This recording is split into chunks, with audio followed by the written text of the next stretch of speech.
Welcome back everyone. This is the second video presentation on the Diva Shoes case, and we're going to consider the impact of Diva Shoes being hedged or unhedged. Now, to recap the situation facing Diva Shoes are popular in Japan. So sales are in Japanese yen, but the cost base is in US dollars. So Diva Shoes is exposed to the risk that the yen depreciates relative to the US dollar over some period of time. At present, the spot rate is 90 yen equals $1 US. We're going to consider two scenarios. The exchange rate could change to 70 yen equals $1 US. So that would be an appreciation of the Japanese yen. Side note, in the previous presentation, I used the word depreciate there. If the yen changes to 70 yen equals $1 US, that means the yen is going to strengthen against the US dollar. And on an unhedged basis, that would be favourable to Diva Shoes. Earnings will go up. The alternative situation is where the exchange rate changes to 110 yen equals $1 US. So that would be a depreciation of the yen, and that will negatively impact Diva Shoes. So we're going to consider, as you can see on the slide here, the earnings of Diva Shoes on an expected basis where the exchange rate is 90 yen equals $1 US, and these two alternative situations where you've got the yen changing, the exchange rate changing to 70 yen equals $1 US, or 110 yen equals $1 US. Then we're going to consider the situation in which Diva Shoes is hedged. And the specific hedge we're going to consider is where Diva Shoes buys options to convert yen to US dollars. Now, Diva Shoes is going to be generating revenue in yen. So it wants to have the option to convert the yen to US dollars at a particular locked-in rate. So Diva Shoes is going to buy call options on US dollars. So it can buy US dollars and sell yen.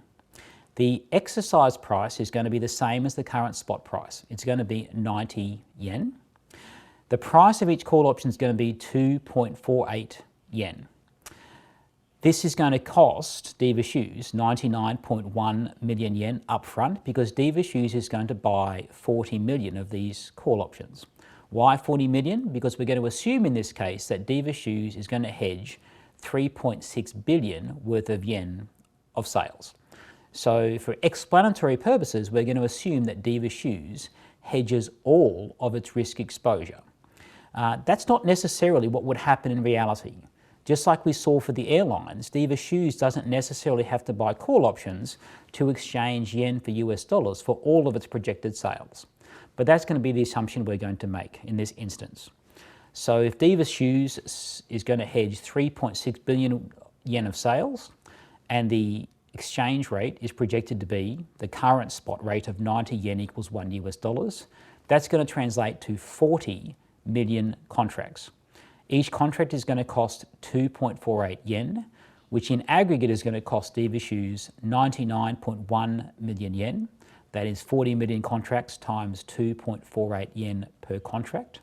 And at the current exchange rate of 90 yen equals $1 US, that's going to cost $1.1 million. Now that's expensive.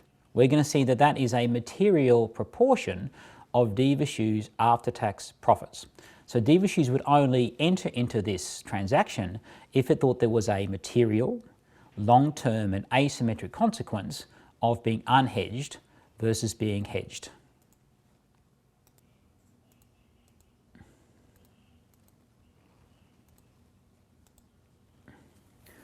What we're going to do is turn to our spreadsheet. The reason we're going to turn to the spreadsheet is because we want to work through these computations to remember how to do them. You're going to best understand hedging if you actually engage in the process of working out the impact on the financial statements instead of just having me talk about them. So on the spreadsheet you should be able to see on the screen, this is a pre-packaged spreadsheet. It's the before class version of it, but I've put the answers in some light grey font and I'm going to replicate the computations as we go. And you should try to replicate these computations on your version of the spreadsheet. On the left-hand side, you should see an unhedged set of information and a hedged set of information. And we're going to contrast the Diva Shoes net income in a high and low case from being hedged or unhedged.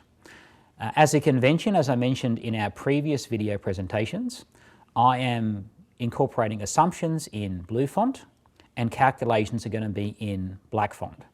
In a real situation, I would keep all of my assumptions condensed on one or a small number of worksheets so they were completely separate from computations. But I have assumptions and computations on the same worksheet so you can see computations and inputs at the same time.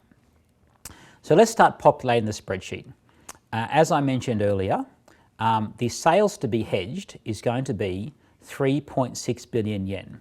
So I've got in this input section, in this calculation section down the bottom for the hedging cost, the sales to be hedged equal to cell E6. Sales to be hedged is going to be 3.6 billion yen. I have a computation of the number of contracts to be purchased, and that computation is going to be the sales to be hedged of 3.6 billion yen divided by the exercise price on the call options multiplied by the current spot price of 90 yen. They are the same number for convenience in this example because this is just an introductory course. That tells us that the number of contracts to be bought is going to be 40 million contracts. What's that going to cost Diva Shoes? We're going to assume that each contract is going to cost 2.48 yen. To work out that number, that is a realistic number, which I worked out using an equation called the Black-Scholes-Merton option pricing equation. In this course, we're not covering valuation of options, but that equation is a very commonly used equation for pricing options that have fairly typical terms to them. There's more sophisticated ways of pricing options, but that option pricing equation that was developed in the 1970s is very commonly used.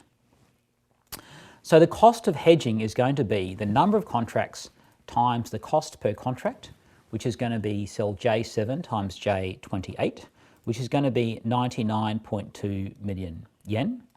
And that total hedging cost is going to be 99.2 million yen divided by the spot price, which is going to be 1.1 million US dollars. So we've populated the cost of the hedging. Now I'm going to move upwards to the financial statement and we're going to populate our basic income statement for Diva Shoes on an unhedged basis, and then we're going to compare the situation for Diva Shoes being hedged.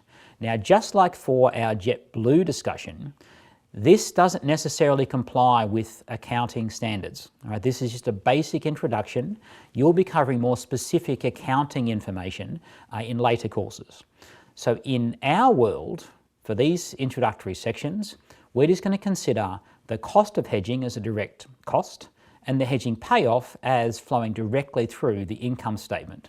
There's going to be no discussion here about whether you have a contract which is a sufficient hedge to comply with accounting standards, and if that wasn't the case, there are income statement and balance sheet implications of that. But we don't consider that. We just consider there's a cost involved in hedging, there's going to be a potential payoff which flows through the income statement. We're not going to consider balance sheet impacts. So let's populate our income statement for the anticipated case where the average exchange rate over 6 months and the realized exchange rate at the end of 6 months are both 90 yen equals $1 US. That's going to give us a baseline. The net sales is going to be 3.6 billion yen divided by the realized average exchange rate of 90 yen, which is going to be 40 million US dollars. Now, we're not going to consider a case where the realized exchange rate, a realized average exchange rate, and the realized ending exchange rate are different. But if they were different, that might affect the possible profits to Diva Shoes. If Diva Shoes writes call options, which are contingent upon the exchange rate at the end of 6 months, but sells shoes continuously over a 6-month period, then it doesn't necessarily have a perfect hedge, even if it sells $3.6 billion yen of shoes as anticipated. In this example, the cost of goods sold is going to be half of the annual cost of goods sold, which is presented in one of the exhibits in the case. So that's going to be half of the figure of $44.7 million, which is going to be $22.4 million. Net sales minus cost of goods sold is going to give us gross profit of $17.7 million. We're going to assume selling, general and administrative expenses of $10.2 million. These are costs that are not directly associated with the production of one more unit of sales. So they're going to be half of the annual selling, general and administrative expenses for Diva Shoes, which in the exhibit in the case is $23 million. So on a half-year basis, we've got selling, general and administrative expenses of $10.2 million. The gross profit minus the selling, general and administrative expenses is going to be $7.5 million US on this unhedged basis. This section in the middle here is redundant for this discussion. This is going to be where we incorporate the cost of hedging and the hedging payoff to give us a net cost of hedging. So that not going to flow through to anything in our current computations. In the below section, we're going to start with the operating profit including any hedging activities, which is the operating profit excluding hedging activities plus the net cost of hedging. So that's just $7.5 million in this example.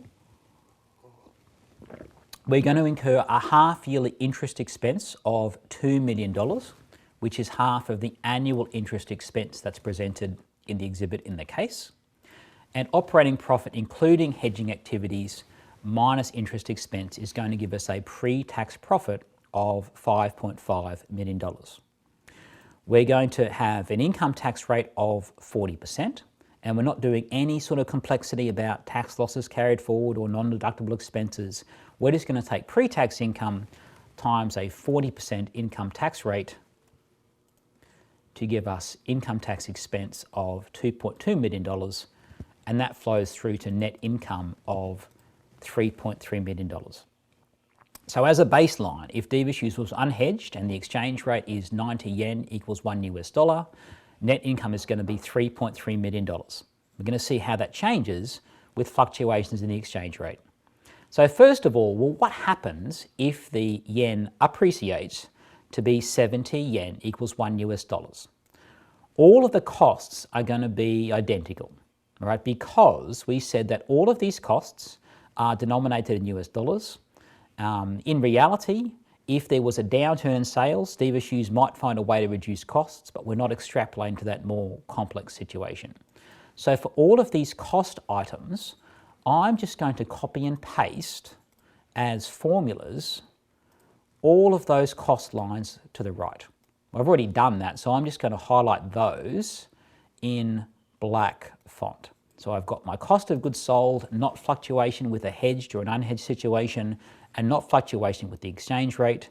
I'm going to have the same income tax equation of pre-tax income times 40%. None of that's going to change. But what is going to change is the conversion of Japanese yen sales to US dollars. So here's the first change. If we have an appreciation of the yen to 70 yen equals $1 US, that means that 3.6 billion yen is going to convert to 51.4 million US dollars by taking 3.6 billion yen divided by 70 yen per US dollar times 1,000. That gives us 51.4 million US dollars of sales. That is going to flow through to gross profit of $29.1 million. And in turn, that's going to flow through to operating profit excluding hedging activities of $18.9 million. Now, this is an unhedged case, so there is no cost of hedging and no payoff from hedging. Our operating profit including hedging activities is $18.9 million. The pre-tax income after interest expense of $2 million is $16.9 million, and the net income is $10.2 million. So in sum, Diva Shoes was anticipating net income of $3.3 million. If the yen appreciates, that would be great news. Profit would go up to $10.2 million on an after-tax basis for roughly a 22% appreciation in the yen. But Diva Shoes is exposed to risk. What if you had the reverse position for the exchange rate?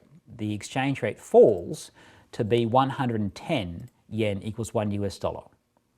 Well, net sales in US dollars is then going to fall to $32.7 million, computed as 3.6 billion yen divided by 110 per US dollar times 1,000 is 32.7 million US dollars. That's going to flow through to gross profit of $10.4 million and ultimately to operating profit excluding hedging activities of just $0.2 million. Now this is where it gets concerning for Diva Shoes because it has borrowed money. Diva Shoes is expected to incur $2 million worth of interest expense. But with operating profit excluding hedging activities of just $0.2 million, pre-tax income is now minus $1.8 million. Diva Shoes can't cover its interest expense with earnings in that period. Its net income then falls to a loss of $1.1 million. Now I know what you're thinking, Diva Shoes wouldn't actually get a tax benefit of $0.7 million, but we're not accounting for tax losses carried forward here. We're going to assume that Diva Shoes perhaps have some other operations which are profitable, or we're just going to ignore that entirely. That's not part of our concern. Our concern is this pre-tax income number of minus $1.8 million. Now, as we've mentioned several times, if Diva Shoes has plenty of capital, if Diva Shoes has equity holders who are prepared to provide an equity injection, should Diva Shoes not be able to cover the interest expense with its operating profit, then there's no problem. The fact that pre-tax income could vary from minus $1.8 million to $5.5 million to $16.9 million is not the concern of the executives of Diva Shoes. But if Diva Shoes doesn't have that seamless supply of capital, we're now in a situation where there could be a default on this interest payment. The lenders could take control of the assets.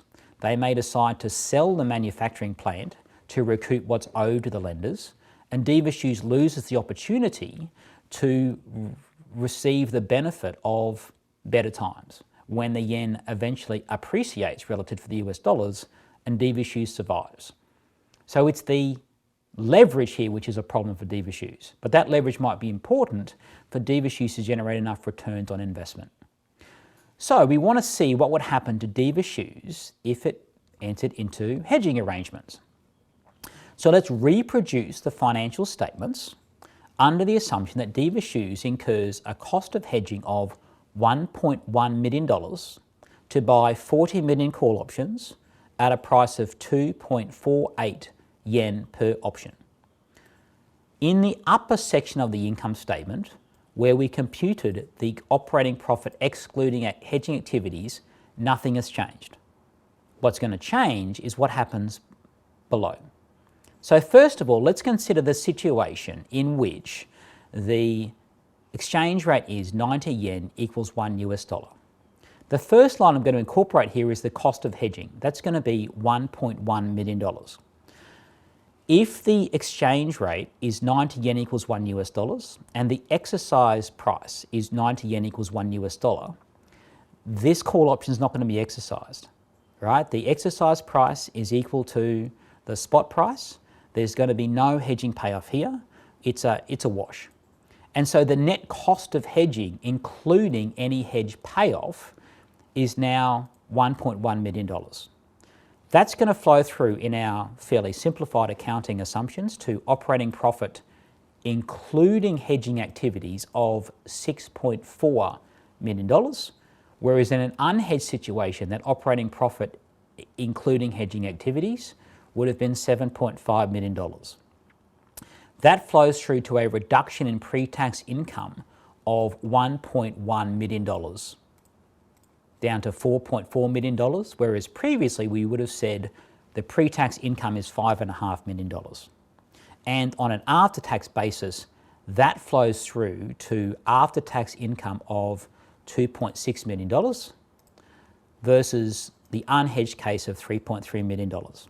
So on an unhedged basis, Diva Shoes is prepared to give away $700,000 because it's worried. It's worried that there could be a default on the debt, and therefore the lenders are going to take control of the assets, and Diva Shoes can't eventually recover the revenue stream in US dollars based upon average exchange rates in the future. So this could be a material long-term and asymmetric event for Diva Shoes because it loses money, it becomes financially distressed, lenders take control of the assets, and that is an asymmetric event because Diva Shoes doesn't have the opportunity to then recover. Now, what would be the hedged situation for Diva Shoes if the yen increases in value over this 6-month period? There's still a cost of hedging of $1.1 million. There's still no hedging payoff, and so the net cost of hedging is still $1.1 million. So if we look at this hedge situation in which the exchange rate ends up at 70 yen equals $1 and compare the two net income figures, which I'll highlight in red, again, Diva Shoes earnings are $700,000 less than they otherwise would have been. All right, Diva Shoes is giving away upside because it bought the call options. There's a cost involved. But here's the protection for Diva Shoes. If Diva Shoes purchases these call options, and so it has the option to convert its Japanese yen sales into US dollars at the exchange rate of 90 yen equals $1 instead of 110 yen equals US dollars, it is effectively locking in the revenue stream in US dollars. So what it's doing, it's getting a boost here. Let me highlight two figures. There is a hedging payoff of $7.3 million in cell J14. What was my computation of the hedging payoff? I took the maximum of the difference between the realized ending exchange rate of 110 yen minus the exercise price in cell J26 of 90 yen, or 0. So if in the event that the yen has depreciated compared to the exercise price, then there's going to be a positive payoff for Diva Shoes by exercising its call option. If in the event that the yen has appreciated and is at a level above the exercise price at the end, which was the case in the cells to the left, there's no payoff here. And that payoff of $7.3 million exactly offsets the reduction in sales that Diva Shoes would have incurred. At a 90 yen exchange rate, net sales were $40 million US. At a 110 yen exchange rate, net sales were $32.7 million. So the reduction in the sales converting from yen to US dollars is exactly offset by $7.3 million of benefit from the hedge. So Diva Shoes has a perfect hedge here, but that will happen by construction. That happened because we assumed no volume risk, the yen sales were exactly as we predicted, and the realized ending exchange rate was the same as the realized average exchange rate. In reality, there could still be a material portion of residual risk here. Now that hedging payoff of $7.3 million, that came at a cost of $1.1 million, as we've talked about. So the net benefit from hedging is $6.2 million. And that means that the operating profit, including hedging activities, is $6.4 million versus what it would have been of $0.2 million in an unhedged situation. So in aggregate, on a pre-tax basis, Diva Shoes has boosted its operating profit by $6.2 million compared to being unhedged, and now it is able to cover that interest expense. Interest expense is going to be $2 million. Diva Shoes is $4.4 million clear of that interest expense. At a 40% tax rate, Diva Shoes is going to incur $1.8 million of income tax expense, flowing through to net income of $2.6 million. So in short, here are the key numbers from the case. On a pre-tax income basis, you would say that in an unhedged situation, the variation in possible earnings for Diva Shoes could be from minus $1.8 million US dollars up to $16.9 million US dollars. But in a hedged analysis, or under a hedging assumption, there's lower variation here. The variation in pre-tax income is $4.4 million up to $15.8 million. On that pre-tax basis, Diva Shoes has given away $1.1 million to offset the chance of becoming financially distressed. On an after-tax basis, we can do the same comparison. On an after-tax basis, net income goes from minus $1.1 million under our simplified tax assumption to plus $10.2 million. But in the hedge situation, that range is narrower. It goes from 2.6 million to 9.5 million. Now, just like we did for JetBlue, if you were the chief financial officer for Diva Shoes, you wouldn't necessarily just do these two scenarios. You could do a more sophisticated analysis where you had many scenarios.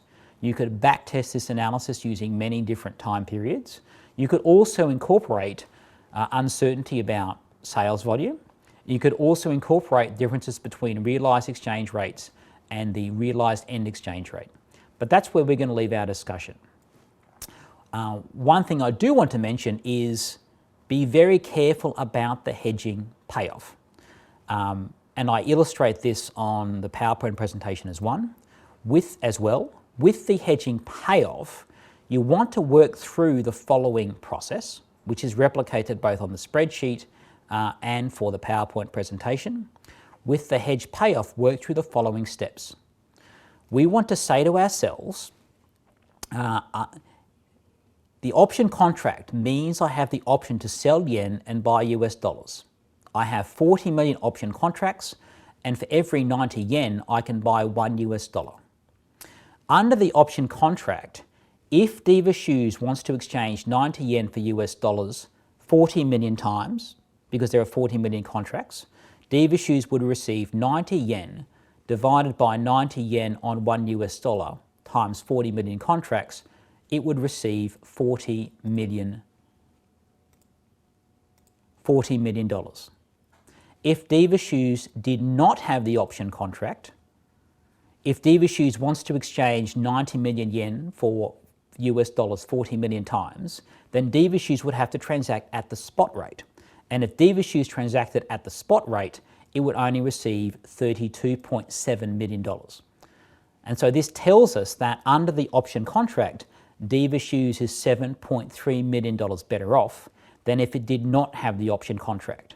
And that is the process you can work through to make sure that you have this particular equation correct, which we have modelled in the spreadsheet in cell J14.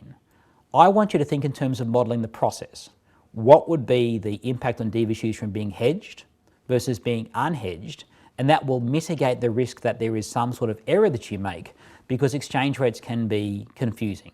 I find them confusing compared to commodities, and many students find them confusing. But if you work through the process of saying, what would be my profit situation if I was hedged versus the profit situation from being unhedged, and have optimal exercise of the contract, you'll mitigate the chance of estimation error. So that is all I have on Diva Shoes for option contracts.